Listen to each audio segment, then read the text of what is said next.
Assalamualaikum warahmatullahi wabarakatuh.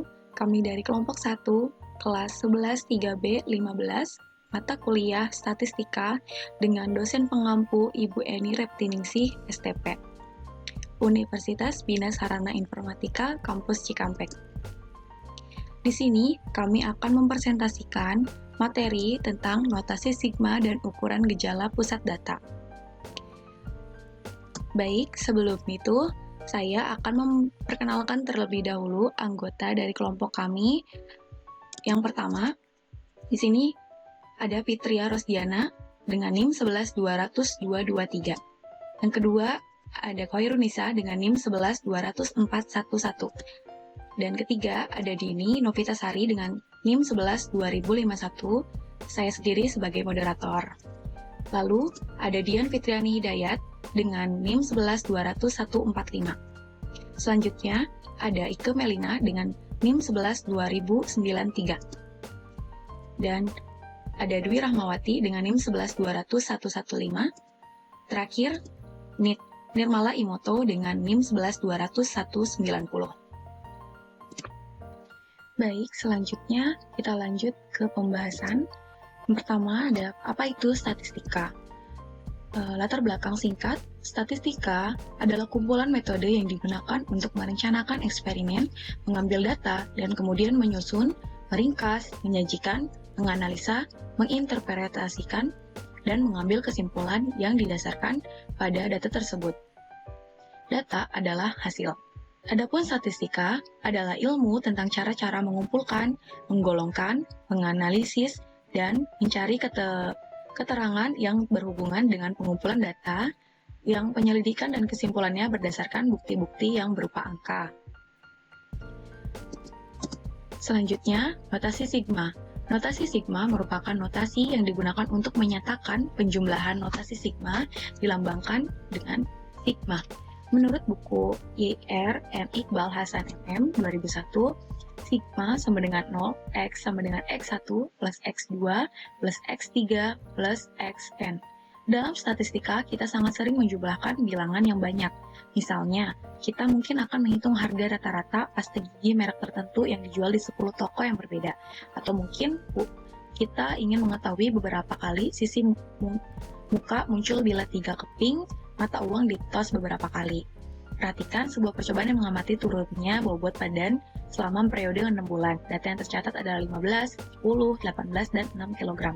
Jika di nilai pertama kita lambangkan dengan X1, yang kedua X2, dan demikian seterusnya, maka kita dapat menuliskan X1 sama dengan 15, X2 sama dengan 10, X3 sama dengan 18, dan X4 sama dengan 6.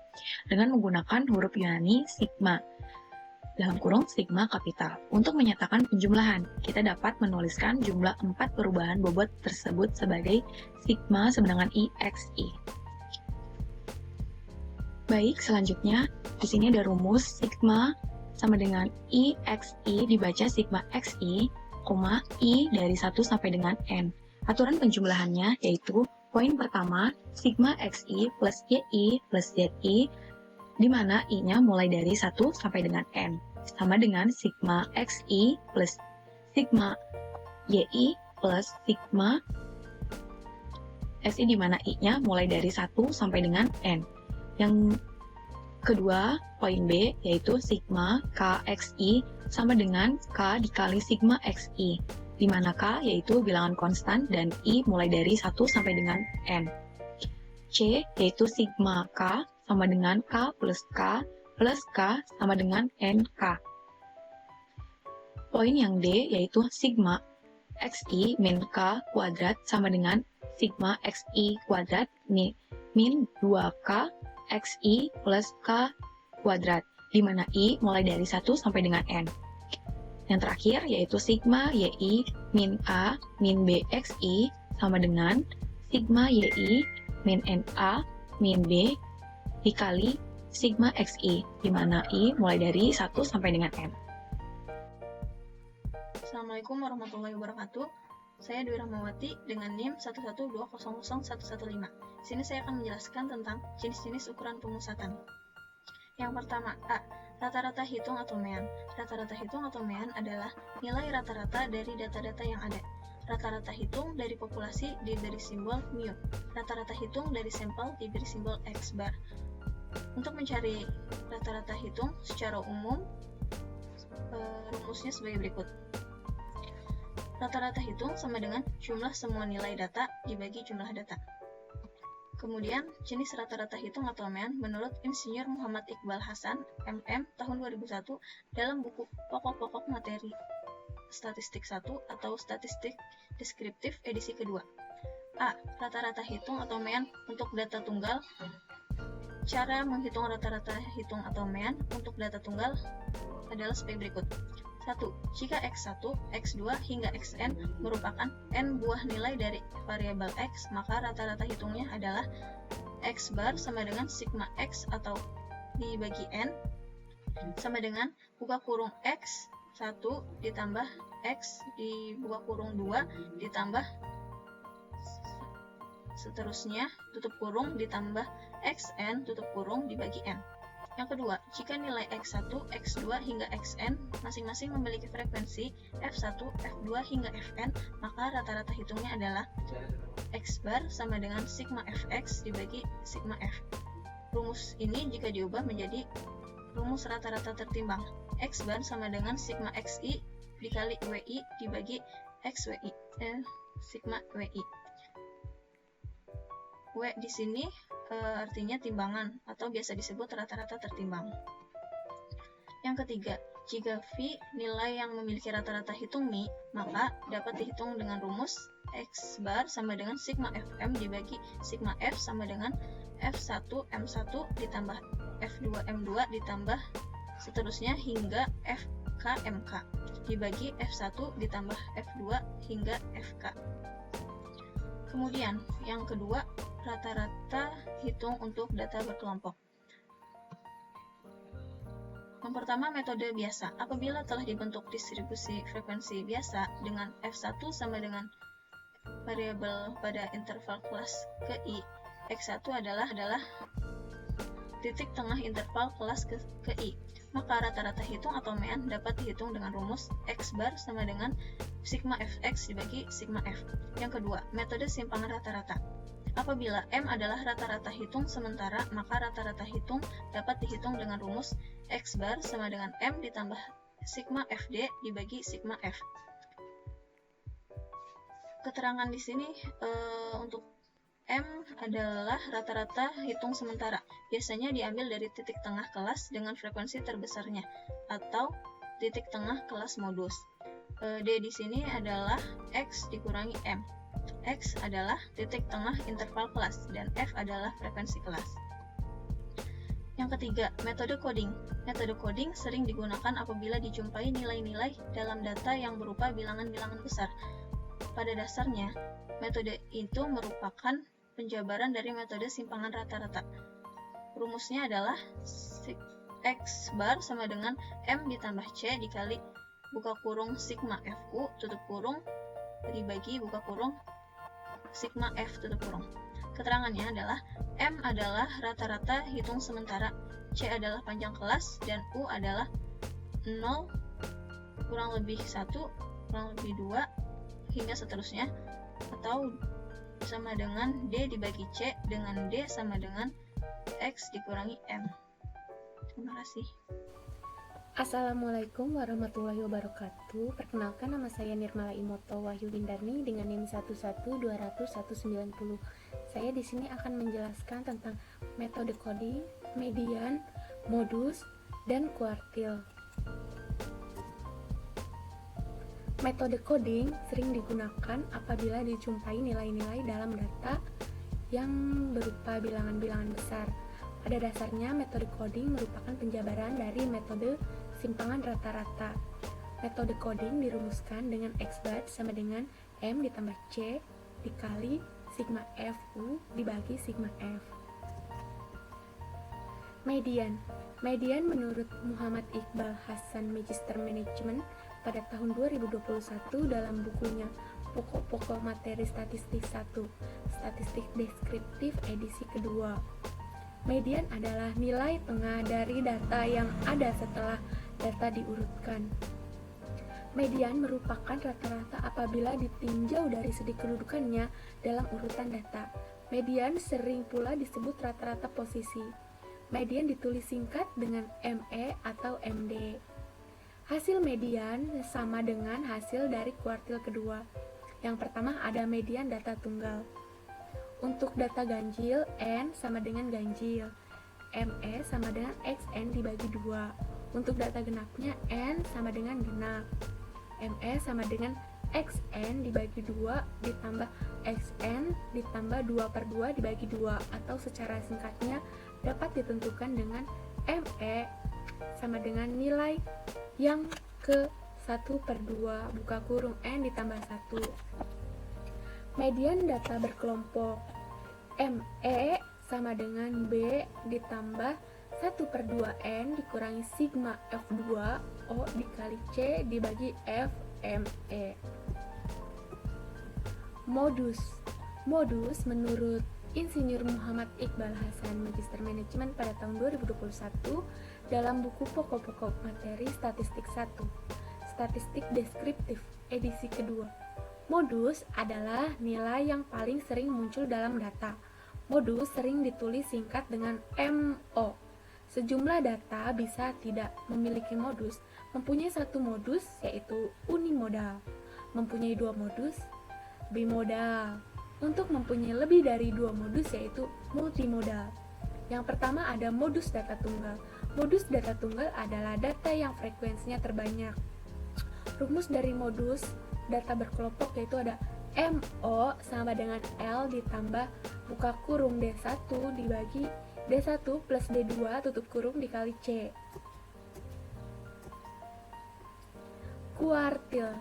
Kuartil menurut Trihai Hidayati MPD, Ita Handayani MPD, dan Ines Heidina Ikasari SSI MKom pada tahun 2019, kuartil adalah nilai-nilai yang membagi kelompok data menjadi 4 bagian yang sama, di mana 1/4 bagian pertama dipisahkan oleh kuartil pertama, 1/4 bagian kedua kuartil kedua, dan 1/4 bagian kuartil ketiga atau keempat.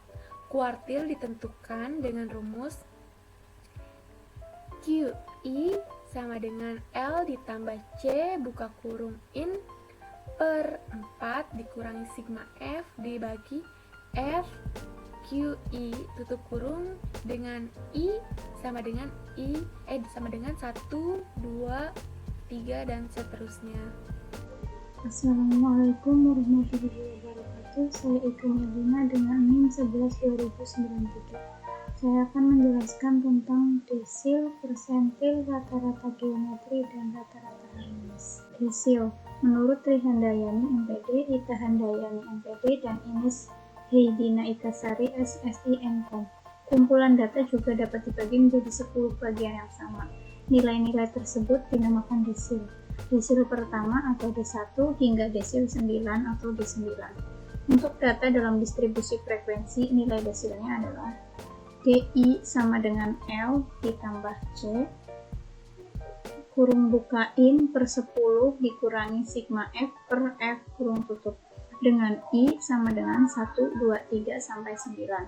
Keterangan D1 desil ke I, L tepi bawah kelas desil ke I, N jumlah frekuensi, sigma F jumlah frekuensi sebelum kelas desil ke I, C panjang interval kelas desil ke I, F frekuensi kelas desil ke I 1, 2, 3 sampai 9. Persentil. Menurut Trihandayani MPD, Ita Handayani MPD, dan Ines Heidina Ikasari SSI MKom, jika N lebih dari sama dengan 100, maka kumpulan data dapat dibagi menjadi 100 bagian yang sama, yaitu persentil. Persentil pertama atau P1 hingga persentil ke-99 atau P99. Untuk menentukan persentil menggunakan rumus sebagai berikut. PI sama dengan LI plus C kurung buka in per 100 dikurangi sigma F per F kurung tutup, dengan I sama dengan 1, 2, 3 sampai 9. Keterangan PI persentil ke I, LI tepi bawah kelas persentil ke I, N jumlah semua frekuensi I 1, 2, 3 sampai 99, sigma F jumlah semua frekuensi sebelum kelas persentil, F frekuensi kelas persentil, C panjang interval kelas. Rata-rata geometrik. Menurut Insinyur Muhammad Iqbal Hasan MM, dalam buku Pokok-pokok materi statistik 1 atau statistik deskriptif, edisi kedua, jika perbandingan setiap dua data berurutan adalah tetap atau hampir tetap, maka rata-rata ukuran lebih baik digunakan daripada rata-rata hitung. Jika seperangkat data adalah X1, X2 sampai Xn, maka rata-rata ukurnya dirumuskan rumus rata-rata ukur atau geometrik. G sama dengan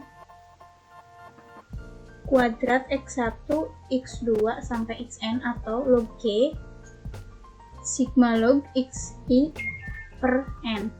Rata-rata harmonis.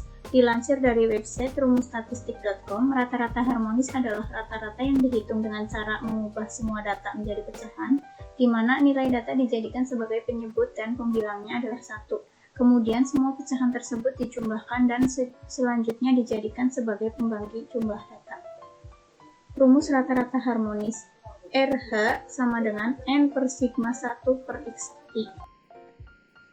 Oke, sekarang rata-rata tertimbang. Rata-rata tertimbang dilansir dari website rumusstatistik.com, rata-rata tertimbang atau rata-rata terbobot adalah rata-rata yang dihitung dengan memperhitungkan timbangan atau bobot untuk setiap datanya. Yang rumus rata-rata tertimbangnya adalah X bar sama dengan sigma Xi dikali Wi dibagi sigma Wi. Untuk X bar itu adalah rata-rata tertimbang sama dengan sigma Xi. Sigma Xi yaitu adalah total dari data atau populasinya dikali Wi. Wi itu adalah bobotnya. Dan sigma Wi itu adalah total dari nilai bobot. Jadi sigma Xi dikali Wi per sigma Wi. Untuk selanjutnya, yaitu contoh kasus dan pembahasan. Di sini ada notasi sigma. Notasi sigma, di sini ada yang dimana ada X1 sama dengan 2, X2 sama dengan 1, X3 sama dengan 4, Y1 sama dengan 3, Y2 sama dengan 2, Y3 sama dengan 1, Z1 sama dengan minus 1, Z2 sama dengan 4, Z3 sama dengan 2. Yang dimana sigma Xi dikali 1 plus Yi pangkat 2 ditambah Zi plus 1 sama dengan, jadi kita masukin awal dulu nih. Awal dulu yaitu kita masukin X1, Y1, dan Z1. Jadi kita masukin di X1. X1 berarti di Xi maksudnya, yaitu X1. 2 berarti 2 dikali 1 ditambah Y1. Y1 berarti 3. Nih 3 berarti 3 dikali dipangkatin 2 ditambah minus 1. Minus 1 dapat dari Z1. Z1 sama dengan minus 1 ditambah 1. Jadi langsung 2 dikali 1 sama dengan 2 ditambah 3 dikali 3. Kenapa 3 kali 3? Jadi karena 3 pangkat 2 sama dengan 3 dikali 3 sama dengan 9 ditambah 0. Kenapa 0? Di sini ada minus 1 ditambah 1 sama dengan 0. Jadi 2 ditambah 9 ditambah 0 sama dengan 11. Nextnya itu kita masukin X2, Y2, dan Z2.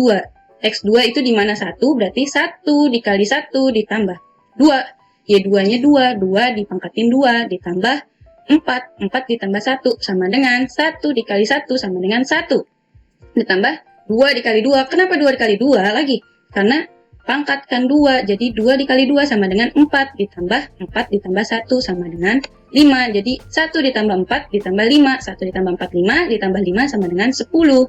Nah, nextnya yaitu kita ada X3 sama dengan 4. Y3 sama dengan 1. Z3 sama dengan 2. Masukin 4 dikali 1 ditambah 1 dipangkatkan 2 ditambah 2 ditambah 1. Jadi 4 dikali 1 sama dengan 4. 1 dikali 1 karena dipangkatkan 2 jadi 1 pangkat 2 sama dengan 1 dikali 1. Jadi 1. Terus 2 ditambah 1 sama dengan 3. Jadi 4 ditambah 1 ditambah 3 sama dengan 8. Oke, jadi udah ya. Ini jadi totalnya adalah 11 ditambah 10 ditambah 8. 11 ditambah 10, 21, ditambah 8 sama dengan 29. Jadi total semuanya itu ada 29. Nah, untuk selanjutnya itu kita ada ukuran gejala pusat data tunggal. Di sini saya ada contoh soal data tunggal. Hitunglah rata-rata hitung, median, dan modus dari nilai-nilai berikut. Jadi nilainya ini ada 7, 6, 3, 4, 9, 9. Jawabannya X. X-nya itu sama dengan data-data ini. Jadi sebelum kita masukin di sini, kita urutkan dari yang terkecil, yaitu 3, 4, 6, 7, 9, 9. N untuk N ini adalah jumlahnya. Jumlahnya ada 1, 2, 3, 4, 5, 6. Jadi N-nya itu sama dengan 6. Lanjut kita ke mencari rata-rata hitung. Rata-rata hitung ini sama dengan X bar. X bar sama dengan sigma X dibagi N. Sigma X dibagi N berarti sigma X itu berarti total dari penjumlahan 3 ditambah 4 ditambah 6 ditambah 7 ditambah 9 ditambah 9 dibagi N. N itu sama dengan 6. Jadi 3 ditambah 4 ditambah 6 ditambah 7 ditambah 9 ditambah 9 dibagi 6. Total 38.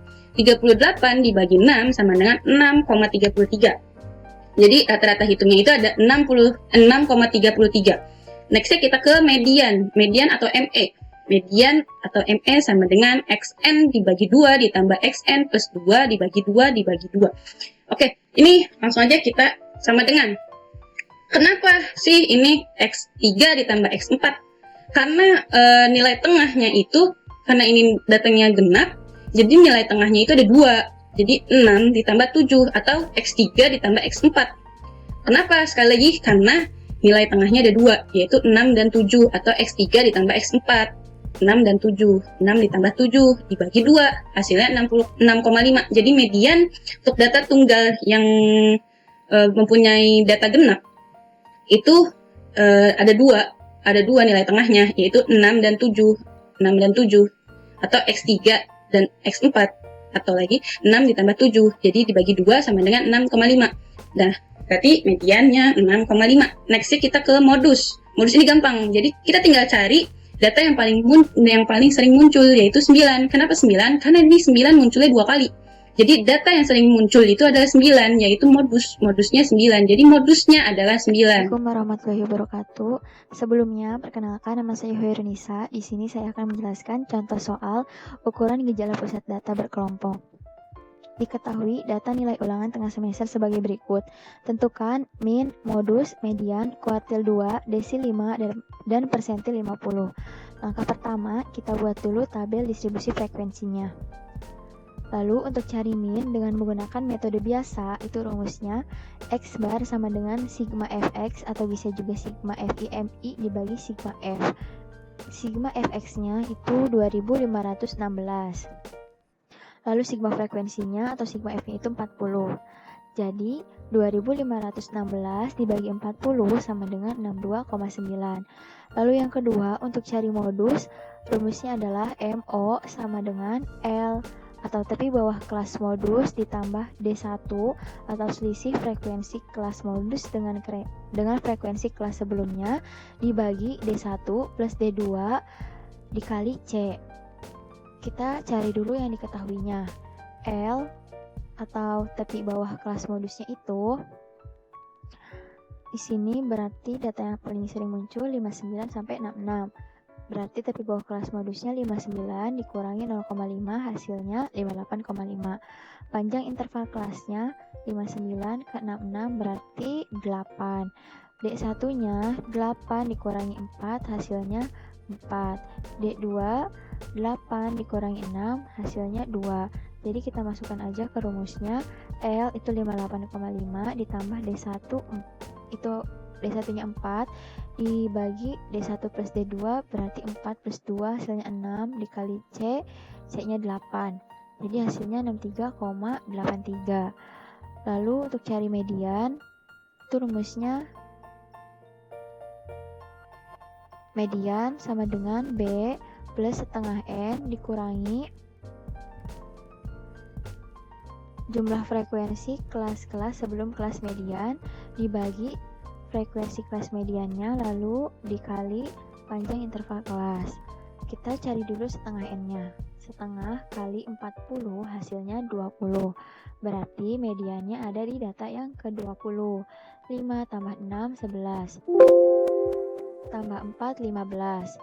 Berarti kelas mediannya ada di data 59 ke 66. Tapi bawah kelas mediannya 59 dikurangi 0,5 berarti 58,5. B-nya 58,5 ya. Lalu jumlah frekuensi kelas-kelas sebelum kelas mediannya 15, panjang interval kelasnya 8. Kita Kita masukkan ke rumus, B 58,5 ditambah setengah N-nya 20, lalu jumlah frekuensi kelas-kelas sebelum kelas mediannya 15, frekuensi kelas mediannya 8, lalu panjang interval kelasnya itu 8, jadi 58,5 ditambah 5 hasilnya 63,5. Next, buat cari kuartil 2, itu rumusnya Q2 sama dengan L plus C dikali 2N per 4 dikurangi jumlah frekuensi semua kelas sebelum kelas kuartil dibagi frekuensi kuartilnya. Kita cari 2N per 4-nya dulu. 2 kali 40 dibagi 4 hasilnya 20. Berarti kuartil 2 itu ada di data ke-20. Data ke-20 tadi tepi bawah kelasnya itu 59. 59 dikurangi 0,5 berarti 58,5. C-nya 8. Sigma frekuensi kelas sebelum kelas kuartilnya itu 15. Lalu frekuensi kuartilnya 8. Kita masukkan ke rumus. 58,5 ditambah 8 dikali 20 min 15 dibagi 8. Hasilnya 63,5. Lalu untuk cari desil kelima, rumusnya adalah D5 sama dengan L plus C dikali 5N per 10 dikurangi jumlah frekuensi semua kelas sebelum kelas desil 5 dibagi frekuensi desil 5-nya. Kita cari dulu 5N per 10-nya. 5 kali 40 dibagi 10 hasilnya 20. Berarti desil kelima itu ada di data ke-20. Tadi tapi bawah data yang ke-20 itu kan 59. Berarti dikurangi 0,5, 58,5. Panjang interval kelasnya 8. Jumlah frekuensi semua kelas sebelum kelas desilnya 15. Lalu frekuensi desilnya itu 8. 58,5 ditambah 8 dikali 20 min 15 dibagi 8 hasilnya 63,5. Next, untuk cari persentil ke-50 itu rumusnya P50 sama dengan L plus C dikali 50N per 100 dikurangi jumlah frekuensi semua kelas sebelum kelas persentil dibagi frekuensi persentil 50-nya. Kita cari dulu 50N per 100-nya, 50 kali 40 dibagi 100 hasilnya 20. Berarti tepi bawah kelasnya 58,5, C-nya 8, jumlah frekuensi semua kelas sebelum kelas persentil 50-nya 15, frekuensi persentil 50-nya 8. Jadi 58,5 ditambah 8 dikali 20 min 15 dibagi 8 hasilnya 63,5. Jadi hasil dari median itu sama dengan kuartil 2 sama dengan desil 5 sama dengan persentil 50. Selanjutnya, kita akan ke rata-rata ukur, geometris, harmonis, dan tertimbang. Di sini kita mempunyai satu soal, yaitu dari deret kelompok data 2, 4, 12, 10, tentukan rata-rata harmonis, RH, rata-rata ukur, G, dan rata-rata tertimbang jika W1 sama dengan 1, W2 sama dengan 4, W3 sama dengan 6, W4 sama dengan 8, W5 sama dengan 10. Kita akan menjawab rata-rata harmonis RH.